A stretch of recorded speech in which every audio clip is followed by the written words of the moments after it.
السلام علیکم پاکستان، حمید نقیبی آپ کی خدمت میں حاضر ہے۔ ناظرین، ایران کے وزیر تیل کے مطابق صرف جنگ کے دوران ایران نے 11.5 ارب ڈالر کا تیل فروخت کر دیا، اور جب جنگ بندی ہوئی تو ایران نے مزید 6.5 ارب ڈالر کا تیل فروخت کیا، یعنی جنگ، پھر جنگ بندی، اور اس پورے عرصے میں ایران نے تقریباً 18 ارب ڈالر کا تیل بیچ دیا۔ یہ رقم ایران کے سالانہ بجٹ میں متوقع تیل آمدنی کے تقریباً 60% کے برابر ہے۔ اب سوال یہ ہے کہ جب امریکہ ایران کے تیل کی آمدنی روکنے کی کوشش کر رہا تھا، جب ایران پر شدید پابندیاں تھیں، جب سمندر میں تیل بردار جہازوں کے لیے خطرات موجود تھے، تو ایران نے یہ تیل کیسے بیچا اور کس کو بیچا؟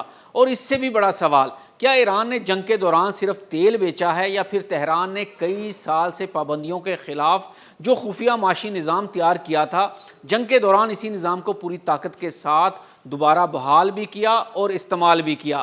آج کی پوری کہانی اسی غیر معمولی معاشی جنگ کی ہے۔ ناظرین، 28 فروری کو جنگ شروع ہوتی ہے۔ امریکہ کی حکمت عملی بھی واضح تھی، ایران کے تیل کے خریداروں کو نشانہ بناؤ، ایرانی تیل لے جانے والے بحری جہازوں پر پابندیاں لگاؤ، شپنگ کمپنیوں کو بلیک لسٹ کرو، اور ایران کے لیے بین الاقوامی مالیاتی نظام کو زیادہ سے زیادہ بند کرو۔ مقصد یہ تھا کہ ایران کے پاس تیل تو موجود ہو، لیکن وہ اسے فروخت نہ کر سکے۔ لیکن یہاں امریکہ کو ایک بنیادی مسئلے کا سامنا تھا۔ ایران گزشتہ کئی برسوں میں پابندیوں کے ساتھ جینا سیکھ چکا تھا۔ ایران نے ایک ایسا غیر روایتی نظام قائم کیا جس میں تیل کی فروخت کے لیے روایتی مغربی مالیاتی نظام پر مکمل انحصار ضروری نہیں تھا۔ چین اس نظام کا سب سے اہم حصہ ہے۔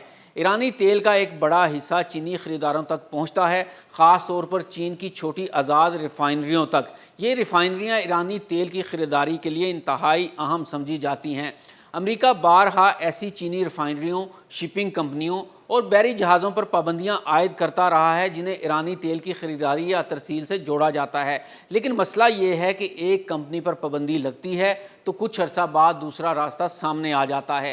ایک جہاز بلیک لسٹ ہوتا ہے تو دوسرا جہاز استعمال کیا جاتا ہے۔ ایک کمپنی پر پابندی لگتی ہے تو ایرانی دوسری خفیہ کمپنی سامنے آ جاتی ہے، اور یہی وجہ ہے کہ ایران کے تیل کی برآمدات کو مکمل طور پر بند کرنا امریکہ کے لیے انتہائی مشکل ثابت ہو چکا ہے۔ ایران کے پاس ایک اور اہم ذریعہ بھی ہے، اسے عام طور پر شیڈو فلیٹ کہا جاتا ہے، یعنی ایسے بحری جہازوں کا نیٹ ورک جو پابندیوں سے بچنے کے لیے مختلف ممالک کے پرچم استعمال کرتے ہیں، اپنی شناخت تبدیل کرتے ہیں یا اپنی نقل و حرکت کو چھپانے کی کوشش کرتے ہیں۔ کبھی ایک جہاز سے دوسرے جہاز میں تیل منتقل کیا جاتا ہے، کبھی تیل کی اصل کو چھپانے کی کوشش کی جاتی ہے، اور کبھی ایسی کمپنیوں کے ذریعے تیل کی تجارت ہوتی ہے جن کا تعلق بظاہر ایران سے نظر ہی نہیں آتا۔ یہی وہ نظام ہے جس نے ایران کو یہ موقع دیا کہ جنگ کے باوجود اس کے تیل کی تجارت مکمل طور پر بند نہ ہو۔ لیکن یہاں ایک انتہائی اہم بات سمجھنے کی ضرورت ہے، ایران نے صرف وہ تیل نہیں بیچا جو روزانہ زمین سے نکالا جا رہا تھا۔ رائٹرز کے مطابق ایران کے پاس جنگ کے دوران تقریباً 10 کروڑ بیرل خام تیل اور گیس کا ذخیرہ موجود تھا۔ جنگ بندی کے دوران ایران نے اسی ذخیرے میں سے بھی ایک حصہ فروخت کیا، یعنی جنگ بندی ایران کے لیے صرف جنگ روکنے کا وقفہ نہیں تھی، یہ ایک معاشی موقع بھی تھا۔ جیسے ہی خطرات کم ہوئے، ایران نے اپنے ذخیرہ شدہ تیل کو نقد آمدنی میں تبدیل کرنا شروع کر دیا۔ یہاں ایک اور سوال بھی ضرور پیدا ہوتا ہے کہ اگر ایران نے جنگ کے دوران 11.5 ارب ڈالر کا تیل فروخت کیا تو پھر ایرانی قیادت کی جانب سے بیانات سامنے کیوں آتے رہے کہ امریکی دباؤ اور ناکہ بندی کے باعث تیل کی برآمدات شدید متاثر ہو رہی ہیں؟ یہ تضاد اہم ہے۔ ممکن ہے کہ بعض اوقات تیل کی ترسیل مکمل طور پر بند نہ ہوئی ہو بلکہ شدید متاثر ہوئی ہو۔ ممکن ہے کچھ تیل پہلے ہی فروخت ہو چکا ہو، ممکن ہے کچھ ٹینکرز جنگ شروع ہونے سے پہلے ہی سمندر میں موجود ہوں، اور ممکن ہے جنگ بندی کے بعد ذخیرہ شدہ تیل کا بڑا حصہ مارکیٹ میں لایا گیا ہو۔ لیکن ایک بات واضح ہے، ایران کے تیل کی تجارت مکمل طور پر ختم نہیں ہوئی، اور یہی امریکہ کے لیے سب سے بڑا مسئلہ ہے، کیونکہ امریکہ کی پوری اقتصادی حکمت عملی کا ایک بڑا حصہ اس مفروضے پر قائم ہے کہ اگر ایران کی تیل کی آمدنی کو کافی حد تک روک دیا جائے تو تہران پر دباؤ بڑھ جائے گا۔ لیکن ایران نے ثابت کیا ہے کہ پابندیاں لگانا اور کسی ملک کی معیشت کو مکمل طور پر بند کرنا دو مختلف چیزیں ہیں۔ ایران نے اگر واقعی 18 ارب ڈالر کے تیل کی فروخت مکمل کی ہے تو اس کا مطلب یہ ہے کہ جنگ کے دوران بھی اس کے پاس ایک اہم معاشی آمدن کا ذریعہ اور راستہ موجود رہا، اور یہی وہ نقطہ ہے جسے نظر انداز نہیں کیا جا سکتا۔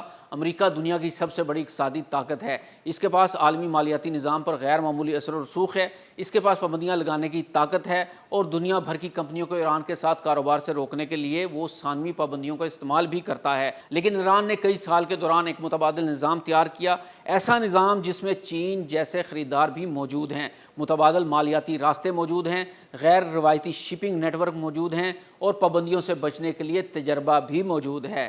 جنگ نے اس نظام کو ختم نہیں کیا، بلکہ جنگ بندی کے دوران ایران نے اپنے ذخیرہ شدہ تیل کو بھی فروخت کر کے یہ ثابت کر دیا ہے کہ اس کے پاس بحران کے دوران استعمال کرنے کے لیے معاشی ذخائر موجود تھے۔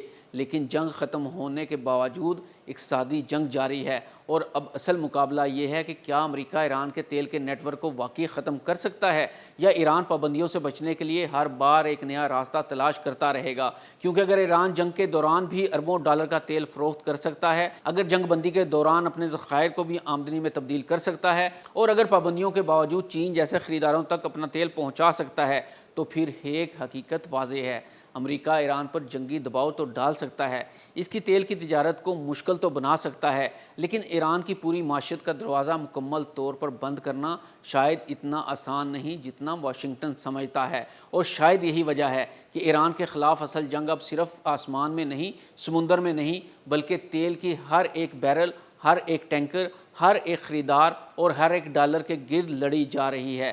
ناظرین، حمید نقیبی کو اجازت دیجیے۔ اللہ حافظ۔